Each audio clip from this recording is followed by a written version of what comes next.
Hello, this is News Plus on Viewer Television. I am Deborah Clarifies. The federal government revealed that Nigeria had fulfilled its financial obligations to the African Union by making full payment of its assessed contribution for the year 2023. The Permanent Secretary, Ministry of Foreign Affairs, Ambassador Adamu Lamuwa, made the confirmation on the sidelines of the 43rd Ordinary Session of the Executive Council of AU in Nairobi, Kenya. Lamuwa, in a statement issued by the State House Director of Information Abiodun Oladujoye, explained that the payment demonstrated Nigeria's commitment to its responsibilities as an AU member state. He praised President Bola Tinubu for living up to expectations, not only as the chairperson of ECOWAS, but also as a president who emphasizes prompt payment of financial assessments. During the meeting, the Permanent Secretary shared Nigeria's stance on the proposed 2024 budget of the AU. The National Judicial Council has recommended for approval of 28 judicial officers for Federal High Courts and Sharia Courts of Appeal of Kaduna and Kano states. According to a statement by the NJC's Director of Information, Soji Oye, the list comprises 23 judges for Federal High Courts, 1 Grand Kandi, and 4 Kadis for Sharia Courts of Appeal. The recommendation followed the Council's 103 meeting in Abuja, presided by the Chief Justice of Federation, Justice Olukayode Ariwola. Soji said the decision was taken after deliberation on the list of candidates presented by the interview committee. Those recommended for the Federal High Court judges are Ekerete Udofort Akpan, Hussaini Dadan Garba, Egbe, Raphael Joshua, and others. The Socio-Economic Rights and Accountability Project has asked the Senate President and the Speaker of House of Representatives, Godswill Akpabio and Tajuddin Abbas, respectively, to halt the planned spending of 110 billion naira on bulletproof cars and palliatives for members. The group made this known in a statement by its Deputy Director, Kolawole Oluwadare. Serap asked President Bola Tinubu to make a fresh supplementary appropriation bill without the inclusion of the 110 billion for cars and support to lawmakers. The group stressed that 110 billion naira can be used to address the problem of out-of-school children. Serap described the alleged act as a breach of public trust.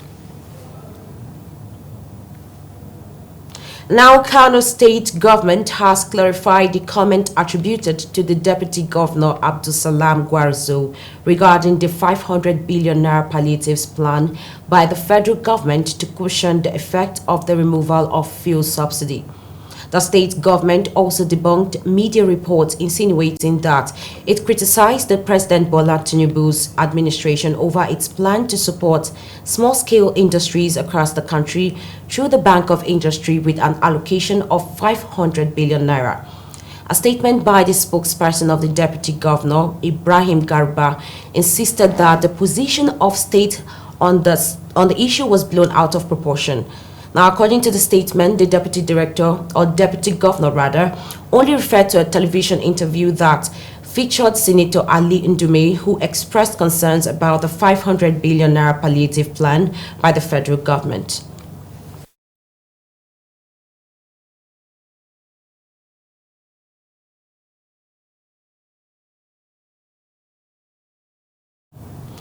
And now the Chairman, Palliative Committee of Subsidy Removal and KB Governor Dr. Nasiru Idris has assured Nigerians that efforts were on to cushion the effect of the subsidy removal. The governor gave the assurance in a statement by his spokesperson Ahmed Idris when members of the committee met in Abuja. The meeting had in attendance Governors Bala Mohammed of Bauchi State, Charles Soludo of Anambra State, Obasani of Kaduna, and Haisindu Alia of Benue, as well as representatives of the organized labor and civil society organizations. The chairman assured that Nigerians would have a cause to smile on as soon as the committee was doing its best to succor and ease current difficulties. The Speaker of the House of Representatives, Tajuddin Abbas, said the 10th National Assembly would create a constitutional role for traditional rulers in the country. Now, the Speaker stated this when he paid homage to the Emir of Zazzau, Ambassador Ahmed Bamali, in Zaria, Kaduna State.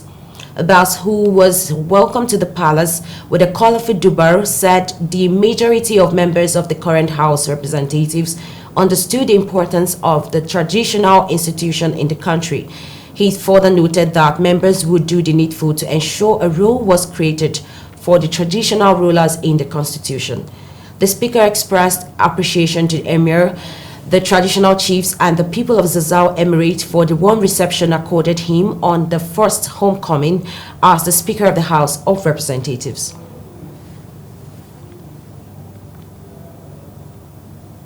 Let's take a quick break, and when we come back, News Plus continues.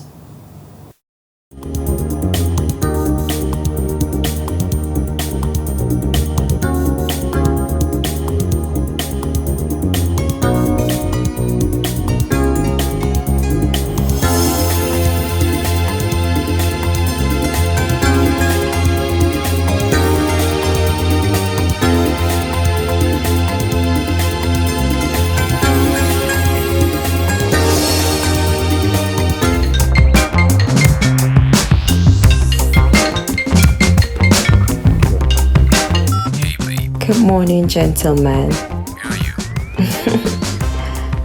I'm at the Envoy Hotel, Diplomatic Drive 305, here for a business weekend. It's been an amazing stay. Conference hall and business facilities here are stylish and innovative. The Envoy Hotel is luxury, esoteric, opulence, for ultimate comfort.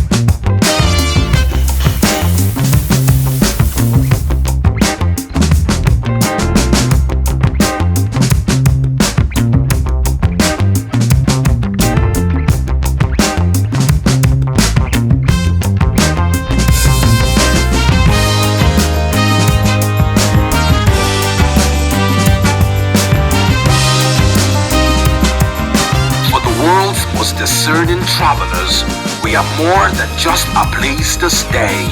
We are an icon of comfort, style, and thoughtful luxury. We are Envoy Hotel.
Now the Lagos State pilgrims have been given award for good conduct during the 2023 Holy Pilgrimage in the Kingdom of Saudi Arabia. The award was received on behalf of the state by Amir Ud Hajj Prince Anofiu Elegushi during a brief reception organized by the service providers Mutawifs for pilgrims from African non-Arab countries. Presenting the award, the Amir Ud Hajj, the head of the company, Abdurrahman Abdul Hajj, expressed his appreciation to the pilgrims for their exemplary conduct. He also thanked Amir Uhaj and other government officials for the support given to his company through the Hajj operation, saying their support, cooperation, and understanding greatly made his assignment easy to accomplish. He prayed to Allah to return the pilgrims and officials home safely.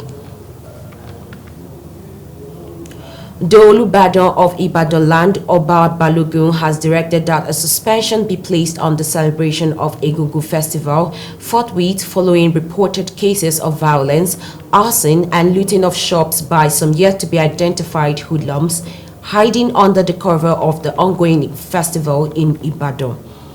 This was contained in a press release made available to journalists in Ibadan on behalf of the monarch by his personal assistant media, Oladile Ogoshola. The monarch equally summoned all the leaders of masquerades known as Alagba in Ibadan land to an emergency meeting on Monday at the ancient Aliwo Palace, Agodi in Ibadan. Oba Balogun, who expressed sadness over the reported cases of violence accompanying the annual festival, the video of which has gone viral, described the development as unfortunate and an affront on his palace, saying he vehemently warned against the festival being turned into avenue to wreak havoc when the festival was yet to begin. The Nigerian Customs Service has commenced an investigation into the alleged attack on Jabiru Sauri, the chief of staff to the Katsina State Governor, Diko Rada. It was gathered that the governor's aide escaped an attack by suspected customs personnel on July 13th.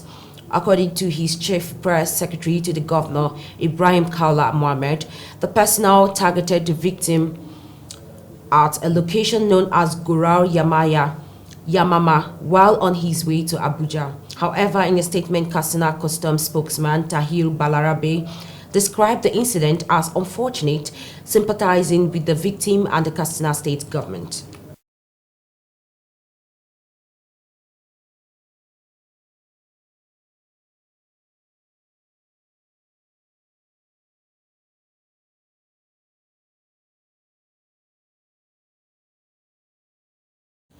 President Bola Tinubu has assured women in the country that his administration is committed to ensuring that Nigeria is retrieved from the vested interests that have stifled her development.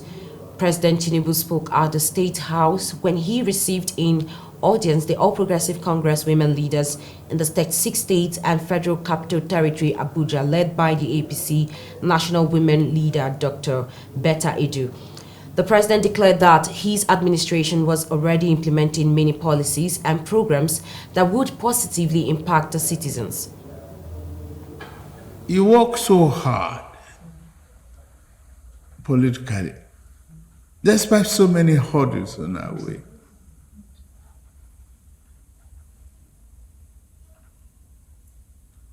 You overcame many problems. Is it fuel scarcity? Or naira confiscation? Tell the story. Your children will get more rewards. Earlier, APC National Women Leader Edu stated that the women had come to congratulate the president on his victory at the polls for the several good policies of his administration and for his election as ECOWAS chairman at the last summit. Nigerian women have come together today to say congratulations to you. We are about to say the first congratulations for becoming a president, and then we got the next shocker when Eko was elected the most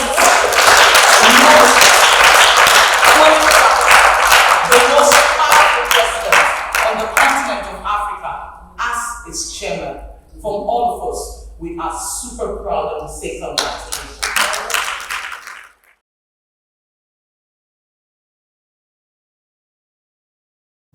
Oluremi Tinubu has met with the wives of the 36 state governors to formally introduce and acquaint them with the objectives and the mission of the Renewed Hope initiative.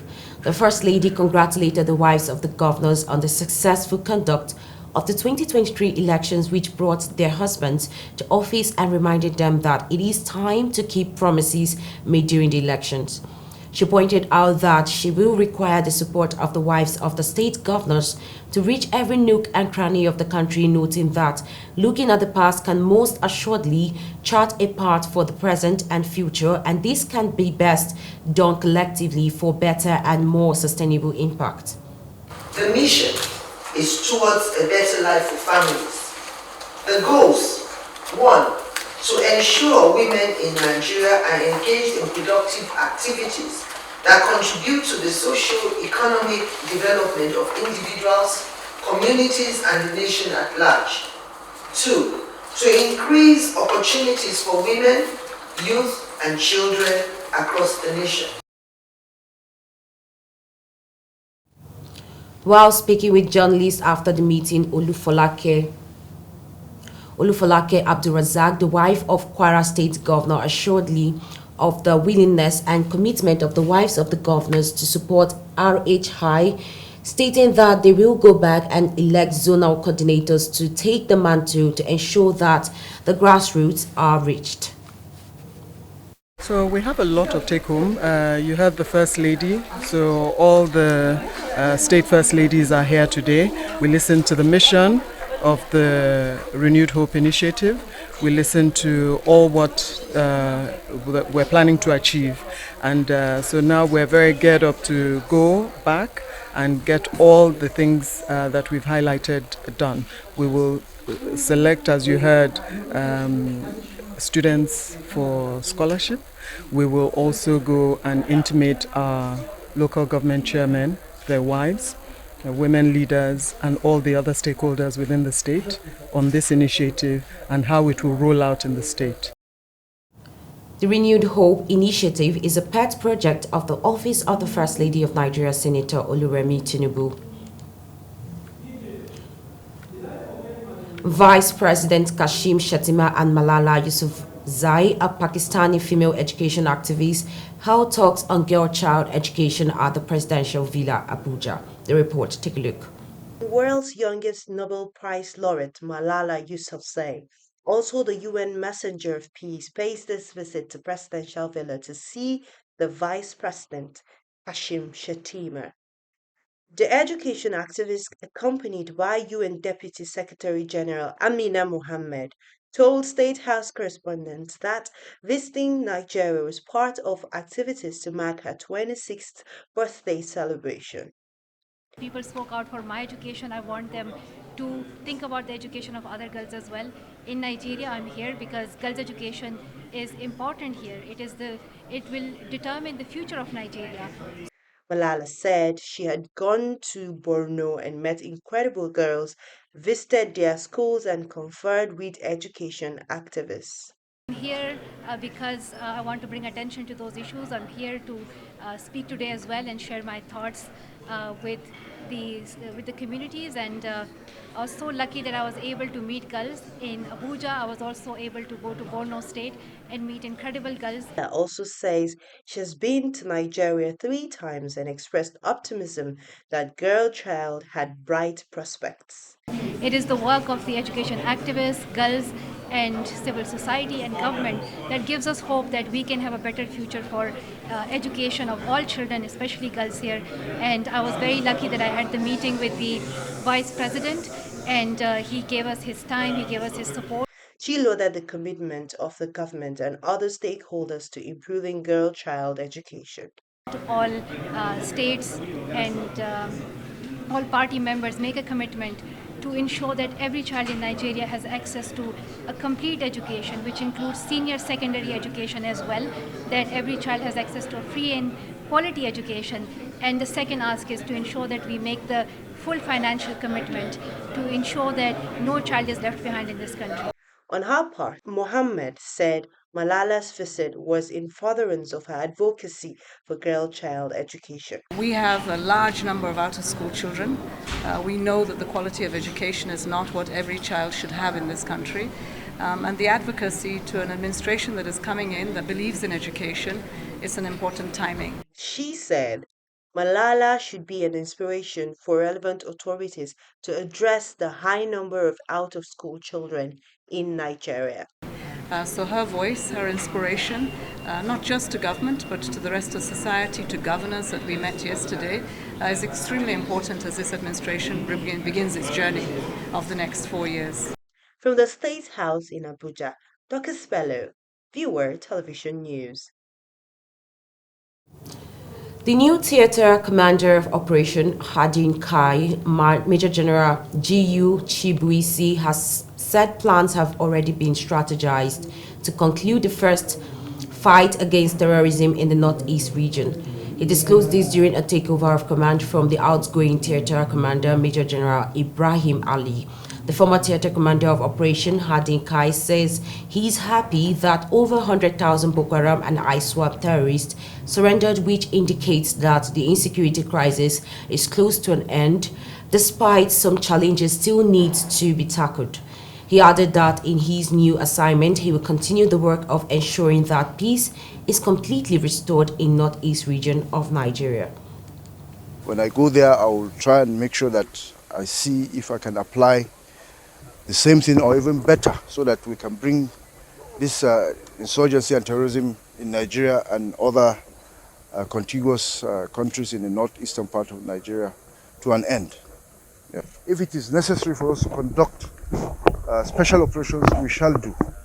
What is important is for us to see how we can bring the crisis to an end so that people can return to their normal lives and improve on their livelihood. It's a very serious assignment we have here. A lot of effort has gone into this operation, and we're at a crucial stage in our plans. So I will continue to solicit the support of all stakeholders, because we are going to give it our best shot, and God willing, we will be able to conclude this. Thank you.